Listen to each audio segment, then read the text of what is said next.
Hi, it's Friday, the 20th of December, and tomorrow it's the 21st of December, and it's actually the solstice. And if you're in the northern hemisphere, then it's the winter solstice. If you're in the southern hemisphere, you're in the summer solstice. What does this mean in astrology? The first thing I'm going to do is just share a chart with you, which is just going to show the sun actually setting, because I'm in the UK and the sun is actually setting. It's going down like this. It's at 29 degrees of Sagittarius. Tomorrow, this sun will move through the zodiac into the next zodiac sign. And so when it sets tomorrow, it won't be 29 degrees of Sagittarius here. It will say 00 of Capricorn. That point is a cardinal point, and it represents an extreme position of the Earth and the Sun to each other. Right, I'll just stop that share and try to explain that. Let's say we've got the Sun over here, and it has an axis, so it has a sort of a a wheel with an axis, sort of a line going straight through it, and about that the sun spins. So it's a sphere and it spins around its axis. Sorry. Okay. And for simplicity, let's say that here's the Earth. Instead of the Earth having an axis which goes straight up and down and is parallel with the sun's, it tips. And it's that tipping and the Earth spinning around that way that causes the sun and earth to change their particular spatial relationship with each other during the course of the year. So it takes a whole year for so we've got the sun here, it takes a whole year for the earth with its tilting axis to go all the way around there. Now it's tilted at a different angle around the back of me and coming back. It takes a whole year, and it moves us through the seasons. It gives us our seasons. If they were parallel to each other, then we would be presenting the same bit of the Earth to the sun every single day for 365 days, and we would have no seasons. So the first thing we have to do is, well, thank you very much, Cosmos, for the fact that we have this tilt and we have seasons, because actually, if you live in a seasonal climate, then we really appreciate it because there is a marked difference. Those who actually go and live around the equator, where the seasons aren't noticeable, do comment actually that they really miss, if they've lived in the north or the south, they really miss the fact that the dark and the light and the seasons don't change much. So there we go. So it gives us also our seasonal dying off and our seasonal growing time. And you start to think about the seasons, how much they give us, different fruits, different vegetables, different festivals and fates, okay, different temperatures. That's quite a lot of effect. Okay, so when it gets to and I'm going to say winter solstice in the northern hemisphere from now, because that's where I live and I have to use one or the other to explain it. So when it comes to the winter solstice, the sun and the earth are actually at their most extreme in the relationship that they have with each other on a yearly basis. Now, I'll just put that another way. If you have a western or an eastern horizon that you can see where the sun is rising and setting every day, you will have noticed that the sun rises and sets in a different position on the horizon. So you've got your horizon, and if it's winter, there's a very close to each other and low rising and setting. In the summer, there's a huge arc and a much different, lots of space between the rising and the setting. When we get to the winter solstice, that rising and setting doesn't change position as it does leading up to winter and then leading up to summer. It stays exactly the same for a few days, and then the sun appears to rise and set at a different position each day until it reaches that big arc of summer, and then you have a summer solstice, and then the sun appears to rise and set in a smaller arc each day. Okay, you don't really have to understand that. However, even if you understood very little, it doesn't matter. You can get the importance of it. What you can get is the fact that, well, that must mean something.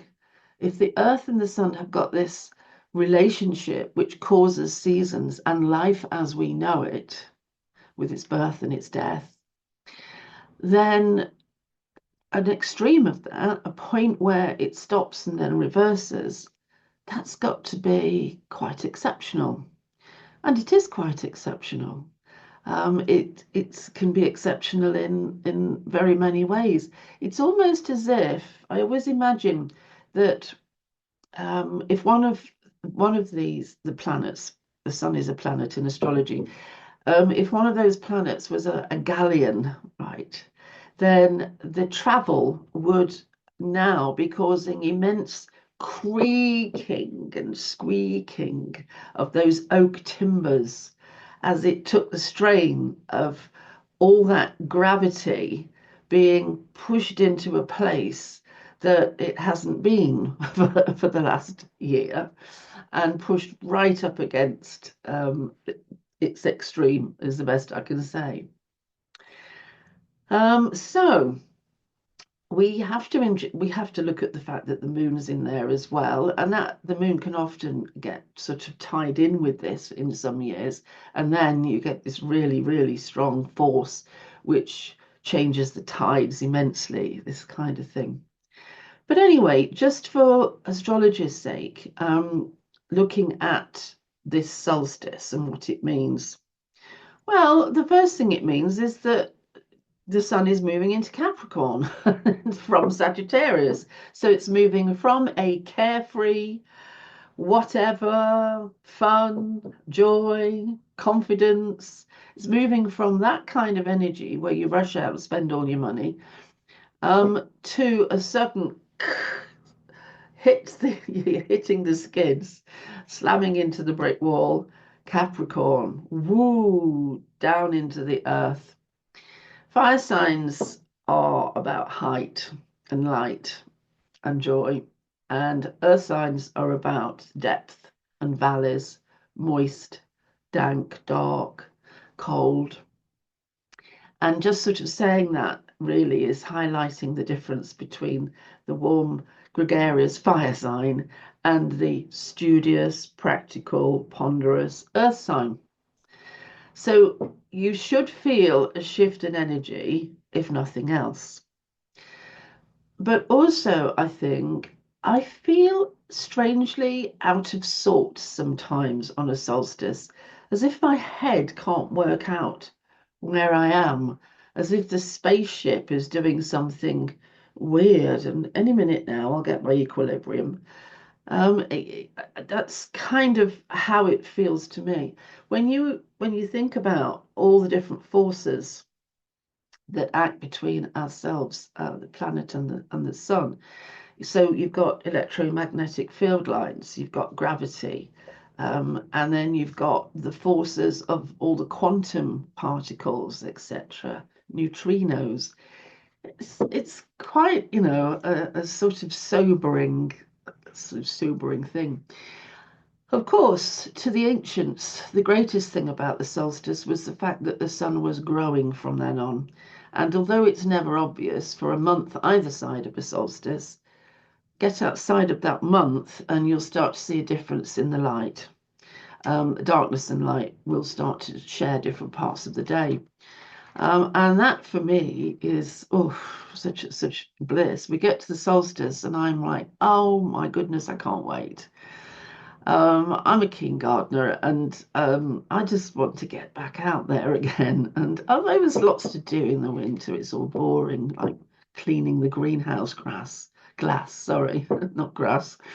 Um, oh, I'd rather be planting little seedlings and watching them grow. But anyway, So we have a big festival and festivals and celebrations which take place at this time in the Northern Hemisphere because it's gloomy and it's dark, and what else are we going to do? And it fills up the hours, and it gives us at least one time a year when the family gets together. That's in the UK, of course, different festivals and timings and fates and all, different celebrations in the States, of course, where you've got Thanksgiving first, and we don't do that one. So the winter solstice for me is about the thoughts that this is it. This is the darkest day. Thank goodness for that. And also thinking about the change from this exuberant fire energy into this hardworking, cautious Capricornian energy. Now, Capricornian celebrates Earth, the Earth energy. And I would like just to tell you something quickly. When I first started teaching astrology, and the students used to come to my home, I used to have a fire, an open fire, and we used to have tea and coffee and cakes and biscuits.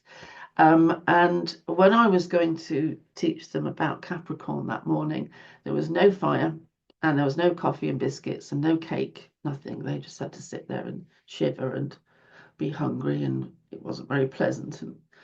And when we'd done it for about 40 minutes and I was talking about Capricorn, I said, now, you've all experienced Capricorn because you've been sat here without the tea and coffee, without your cake and biscuits and your cold.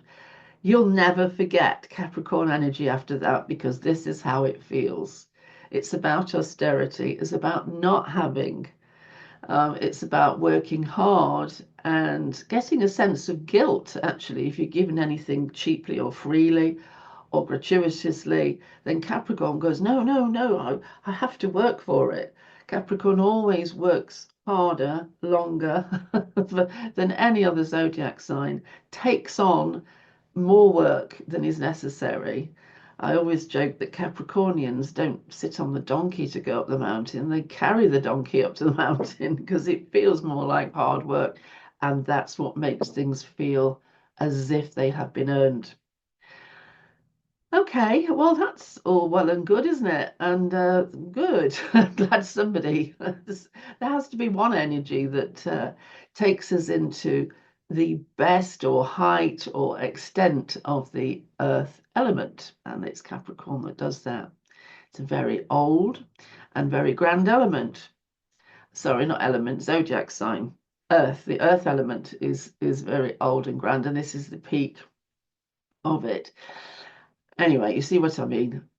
So we have to sort of celebrate the earth, but the celebration is a bit muted, really, because it's all about securing everything, securing your pension, getting as much money as you can, building your little nest egg, getting yourself a nice big house with lots of cars in the drive, just to show your status in life, see what you've earned.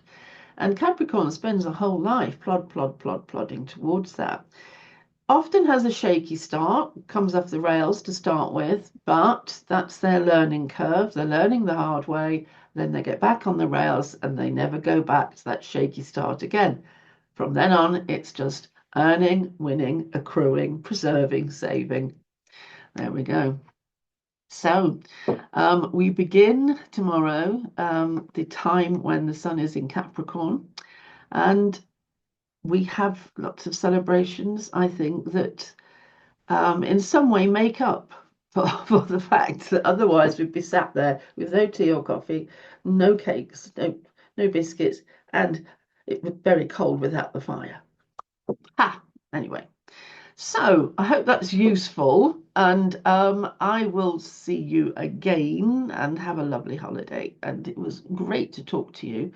Thank you very much. Bye.